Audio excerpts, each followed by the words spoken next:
This is a story called LSD and Me. It happened when I was a kid. Oh, I was a teenager. It was in 1970s, summertime, and I had been kicked out of my parents' house, and for perfectly good reason. It was no fun trying to be my parents at that point. And I was living in my friends' cars and vans, and but the main place was one of my friends, Glenn, had a motel.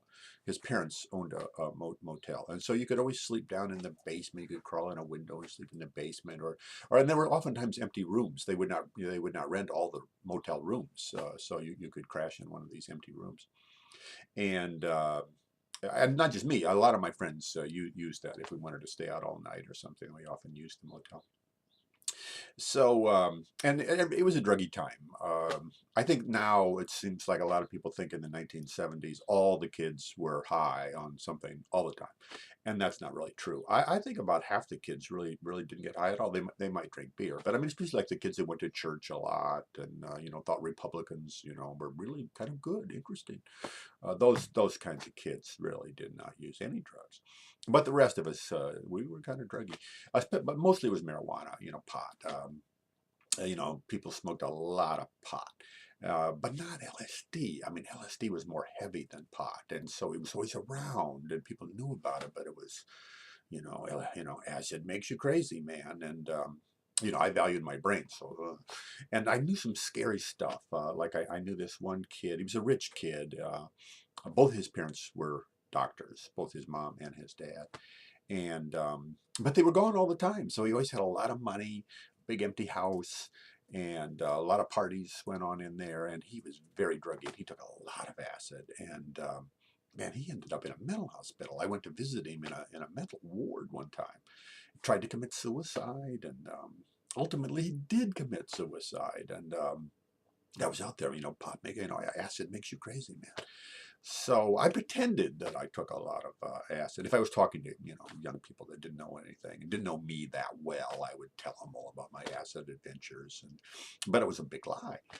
And I had read. I was always reading, so I had read a lot about acid. But and I'd been around people taking it and things like that, so I could talk about it. I didn't. I never had really done it.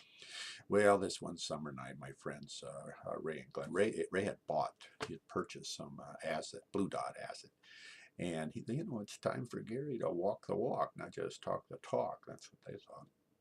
So, I took it, and they're like watching me, and then really nothing happens. I'm kind of wired. I'm excited and scared, but I'm not really feeling much of anything. So they think, well, let's just take a little road trip. So we get in Ray's car and we go out to a place called the Bird Sanctuary, and it's the woods kind of place. And we often went there and wandered around and smoked pot. And Ray's got firecrackers, so he's shooting off these firecrackers, and I'm bored to death. I to this day I find firecrackers kind of boring. I mean, bang, bang, bang, bang, bang, and how much of that can you remain interested in? So finally, we leave, and I think Ray thought that maybe the bang, bang, bang, that would kind of ignite the LSD in my brain, and off I would be going on my trip, but it really didn't seem to work. And by then, I was kind of thinking, that maybe that blue dot acid that Ray bought, maybe he should have bought the orange sunshine acid because I don't think this. I thought maybe he had been defrauded by the dealer. So we get back in the car and we're driving away. And all of a sudden, a cop car is behind us. We're getting pulled over. Oh my God! And Ray and Glenn are like, "Oh my God, Gary's on acid, and here's a cop." But actually, I was kind of calm. And so Ray ended up setting with the cop, and it turned out Ray didn't have a license. I mean, I think he had one technically, but he had like lost it long ago. And Glenn's watching me like a hawk. I go, "Oh my God, Gary's going to go insane," or and the cop will see it, but really none of that happened. And finally, Ray gets back in the car, and we go back to the motel, and let's smoke some pot, So we smoke a little pot, and man, I thought this is the best pot I have ever smoked in my life. And of course, what was happening was at long last the LSD was happening, And my friends quickly realized that, oh my God, he is flying, and I got where I couldn't really talk. I was so high I couldn't really talk. My friends thought we should walk over to a kids park, and there's this kids park right across the street from where my parents lived. And it's late now; it's dark, and my parents, I'm sure, are asleep. And the kids park is full of slides, and there's a merry-go-round, and we're just goofing around, kind of having fun.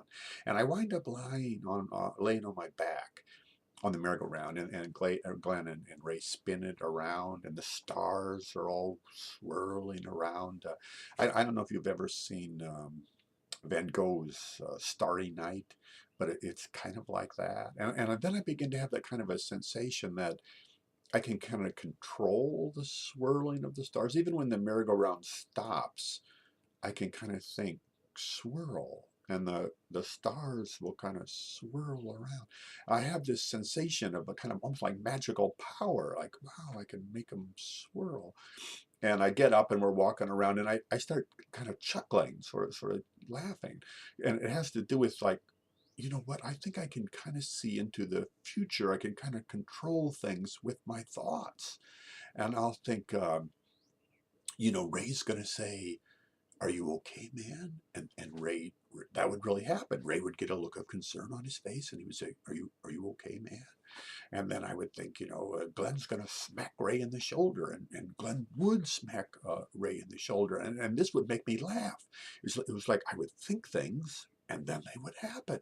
I would just, like be able to see 1 or 2 seconds into the future, and I was almost like drunk on this kind of sense of crazy magical power. Wow, my thoughts are so. I just think stuff, and then it happens, and I just started laughing and laughing. The more this would happen, the more I couldn't talk, but I could laugh. I laughed so much and for so long that the next day my stomach muscles ached for hours just because of all this laughing. Well, Glenn and Ray got kind of disturbed, like, for God's sakes, he won't stop laughing. They're kind of trying to calm me down. And, man, that asset man, he's really high.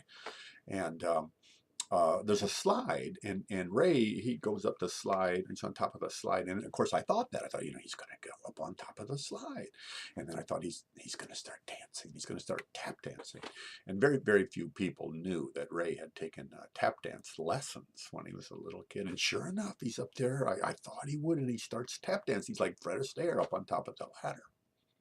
Then I had a strange thought. I had a really, for the first time, I had a really dark thought, and my thought was, Ray is going to turn into an ugly little green gnome. And I looked at him, and damned if he did it. It was my first really full-blown hallucination.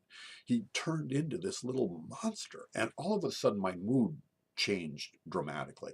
I mean, I had just been laughing and laughing and laughing, feeling powerful and excited, and all of a sudden I just felt terrible. I thought, oh my God, I've turned Ray, my best friend, into a monster. And I knew it wasn't true. I mean, how could it be possibly true? But I looked up at him again, and I was afraid now to look at Glenn.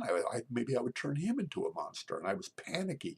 I was just full of anxiety and fear and guilt. The guilt I was turning my friends into monsters. And so I started walking, and I saw my parents' house. I said, I'll go back home. I'll go back home. And Ray and Glenn were, terrified. Oh my God, look at him. He's going to try to go back home. So I've got Glenn on one side and Ray on the other trying to calm me down. You can't go back home, man. Oh my God, no, no, no. The walls will close. You don't want your parents to see you like this. I'm kind of, okay, okay, okay. And in the park, there's a thing called the Big Rock. We always called it the Big Rock. And the Big Rock is an enormous part of my childhood. Really, it was an enormous boulder. It's, I don't know, maybe 6 feet, from the ground, and then it just goes up and up and up. And so it's just like a big fun thing to climb when you're a kid. We all thought like underground, maybe it's like 20 feet below it. We heard a glacier in ancient times had pushed this giant big rock, and it had been there ever since. They built the whole park around it, and man, many people, that was the first time they ever got kissed. It was on the big rock. I remember when I found out my mom had cancer and my dad thought maybe she was going to die. I went and sat on top of the big rock and cried. It was the most solid thing in the park as far as I was concerned. So instead of going to my parents' house, I went to the big rock, and I turned around and I put my back against it. And it was like, I got to settle down. I got to calm down. I got to calm down. Ray and Glenn are with me. We're trying to calm down. And then a cop car goes by. It goes right in front of my parents' house. And it's like, oh my God, it's a cop car, man. And all of a sudden I had in my head this kind of, that same old sensation of power. And I thought, if I look at that cop car, it's going to come driving around to where the school is, and it's going to turn in. And it did it. It drove down Downing Avenue, and it turned into the Blackhawk School parking lot. And oh my God, if I keep looking at it, it's going to come into the parking lot, and its headlights are gonna come around and kind of face us. And Ray and Glenn are like, oh, but don't move, man, don't move. They won't know we're here. They won't know we're here if we don't move. And I thought, if I keep looking at that cop car, it's going to come out of the parking lot, drive right into the park, and it's going to crush me against the big rock. I can't keep looking. And so I just turn my head and I look away. And I really believe that if I keep looking at the park, and then it goes away. I mean, I'm not looking at it now. And oh, don't raise it. Calm down, man. Calm down. It's going away. No, it's no problem. And cop drives off. And now I'm starting to feel a little bit better. And Ray, well, let's go home. Let's go back to the motel. So we're going back to the motel, except now I have this idea that if I take a funny step, if I kind of step wrong, I'm going to float off the ground. I'm going to float up into the sky. I'll float away from the earth. And I'm so afraid of this. I know it's crazy, but I really sort of think this might happen. And I ask Ray, can I hold on to you, man? And he goes, no hugging, no hugging. But he lets me hold on to his jacket. So I like hold of his, like the elbow of his jacket, and it's like, okay, I won't float away. I won't float into the sky. We get all the way back to the motel, and I'm better now. I'm starting to calm down now, and um, we're watching TV and talking and things like that. And I'm just incredibly wired. And finally they go to sleep. It must be really, really late. And I'm completely wired. And I'm hallucinating, but they're kind of mild hallucinations. I remember looking at my hand. I probably looked at my hand for an hour. I could see colors on the tips of my fingers, and then the colors would just kind of melt down my hand. Or I'd think, okay, it's blue. Now I want it to be dark red, and the colors would all turn, and it was like some kind of strange magical. And I'd look up at the ceiling, and the ceiling would be covered with like paisley shapes or triangles, and they would all be golden or green, and they would sort of swirl around. And I just sort of entertained myself with these simple hallucinations for the longest time. I remember ending up in the bathroom, looking at myself in the mirror, and I thought, old eyes. Oh, I would see these. It was like I would see myself the way I look now, back then in the mirror. Um, that I'm sure, I don't know. It took me a day and a half to finally I was able to go to sleep, and it was all over. But that was the only time in my whole life that I ever took acid. And I used to lie about it. I used to pretend that there were many other occasions, but that was really the only time. I mean, how often do you really want to make yourself go crazy?